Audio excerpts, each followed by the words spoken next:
महिनामा चाहिँ हामीले टेस्ट प्लेइङ कन्ट्रीसँग अब यो final MOU within the next 10 to 12 days भइसकेपछि कुन टेस्ट प्लेइङ कन्ट्रीसँग खेल्ने छौँ भनेर हामी अनाउन्स गर्ने नै छौँ। र वर्ल्ड कप तयारी भन्दा वर्ल्ड कप क्वालिफायर्स भन्दा अगाडि चाहिँ टेस्ट राष्ट्रसँग खेलेर चाहिँ हामी प्रिपरेसन वाइज अगाडि बढ्ने हामीले योजना। मैले यहाँलाई क्यालेन्डरको बारे जानकारी गराउँदाखेरि यो वर्ष हाम्रो लागि स्पेसली वुमेन्स क्रिकेटको लागि हामीले सुरुमा नै भनेको थियौँ कि एकदमै बिजी स्केड्युल हामीले प्लान गरेका छौँ, जसमा धेरै जस्तो वुमेन क्रिकेटर्सहरू पनि यो पालि चाहिँ वर्षैभरि क्रिकेट खेल्ने एउटा वातावरण सृजना गरेका छौँ। मेन्स अन्डर 19 को लागि अन्डर 19 वर्ल्ड कप क्वालिफायर हामी नेपालमै आयोजना गर्दैछौँ। मेन्स सिनियर इन्टरनेसनलको चाहिँ नेक्स्ट इन्टरनेसनल इभेन्ट भनेको हाम्रो लागि हङकङमा हामी PM कप पछि क्वाड्राङ्गुलर सिरिज खेल्दैछौँ, जसमा नेपाल, कतार, नामिबिया र हङकङ सहभागिता जनाउँदैछन् भने CWC को हाम्रो स्कटल्यान्डमा हुने म्याच चाहिँ जुन 2 देखि 12 मा छन्। त्योभन्दा अगाडि चाहिँ हामी 2 हप्ता 18 दिन जस्तो UK मा गएर काउन्टी टिम्सहरूसँग खेल्ने हामीले अहिले प्लानिङ गरेका छौँ। CWC को स्कटल्यान्डको सिरिजपछि नेपाल क्यालेन्डर 2025 चाहिँ हामीले स्पेसली नेपाल क्रिकेटको यो वर्षको सबैभन्दा महत्त्वपूर्ण 3टा प्रतियोगिताहरू छन् इन्टरनेसनल। त्यसमा विश्वकप एउटा रहेको छ भने क्वालिफायर्स, अर्को सिनियर टिमको लागि CWC को 3टा म्याचेसहरू अलाइन छ। त्यो सँगसँगै डोमेस्टिक क्रिकेटमा हामीले यसपालि चाहिँ नेपाल क्रिकेट सङ्घले आफूले आयोजना गर्ने प्रतियोगिताहरू मात्र अहिले क्यालेन्डरमा राखेका छौँ भने हामीले जिल्ला र प्रदेशसँग समन्वय गरेर भविष्यमा यदि हाम्रा क्यान अन्तर्गतका जिल्ला र प्रदेशहरूले राष्ट्रिय तथा राष्ट्रिय स्तरको या राष्ट्रिय जिल्ला र प्रदेशहरूलाई जोडेर प्रतियोगिताहरू आयोजना गर्नुहुन्छ भने हामी अरू घरेलु प्रतियोगिताहरू चाहिँ त्यही अनुसार पनि क्यालेन्डरमा इन्क्लुड गराउँछौँ। त्यहाँको विन्टर भएको भएर सिडनी, मेलबर्नहरूमा क्रिकेट नहुने हुँदाखेरि नर्दर्न टेरिटरीमा चाहिँ अरू स्टेट टिमहरूसँग पनि खेल्नको लागि हामी कोर्डिनेट गरिरहेको छौँ पोस्ट त्यो टुर्नामेन्ट। अर्को हाम्रो लागि महत्त्वपूर्ण भनेको सेप्टेम्बरको महिनामा चाहिँ हामीले टेस्ट प्लेइङ कन्ट्रीसँग अब यो final MOU within the next 10 to 12 days भइसकेपछि कुन टेस्ट प्लेइङ कन्ट्रीसँग खेल्ने छौँ भनेर हामी अनाउन्स गर्ने नै छौँ। र वर्ल्ड कप तयारी भन्दा वर्ल्ड कप क्वालिफायर्स भन्दा अगाडि चाहिँ टेस्ट राष्ट्रसँग खेलेर चाहिँ हामी प्रिपरेसन वाइज अगाडि बढ्ने हामीले योजना बनाएका छौँ। ओमानमा हुन गइरहेको ICC T20 world cup qualifier पछि CWC को USA र नेपालको अर्को राउन्ड UAE मै हुन गइरहेको छ। त्यसपछि नेपाल प्रिमियर लिगको लागि भनेर हामीले नोभेम्बरको समय राखेका छौँ। नेपाल प्रिमियर लिगको नीति चाहिँ हामी ICC बाट हामीलाई अप्रुभल्स र स्याङ्सनिङको फुल अथोरिटी आइसकेपछि हामी अनाउन्स गर्ने नै छौँ। योपालि हामीले त्यति आयोजना गर्न सकेका छैनौँ पूर्वाधारको कमीले गर्दा, तर अहिले जसरी पूर्वाधारहरू बनिरहेका छन् त्यसले गर्दाखेरि योपालि चाहिँ मोस्टली अवे सिरिजहरू हामीले फोकस गरेका छौँ।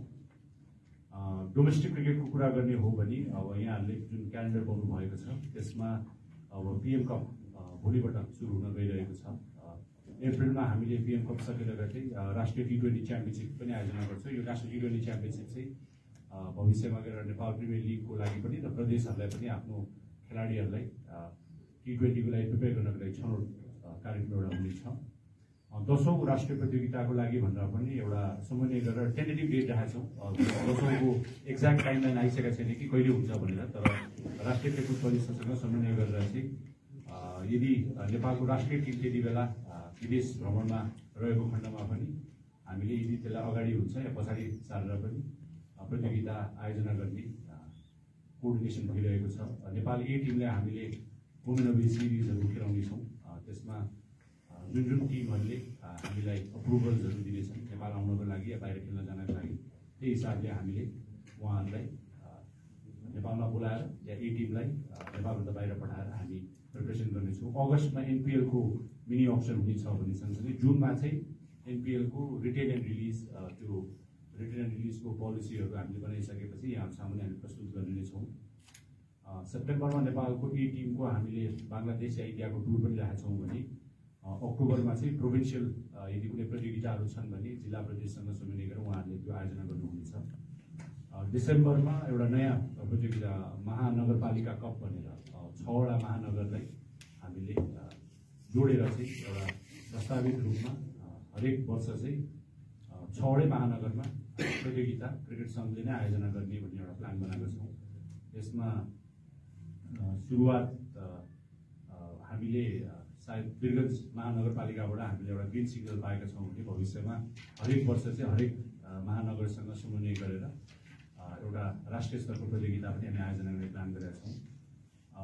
महिला घरेलु प्रतियोगिता अन्तर्गतको PM कप सके सँगसँगै इन्टरनेसनल क्रिकेटमा चाहिँ महिलाहरू एकदमै बिजी हुने देखिनुहुन्छ।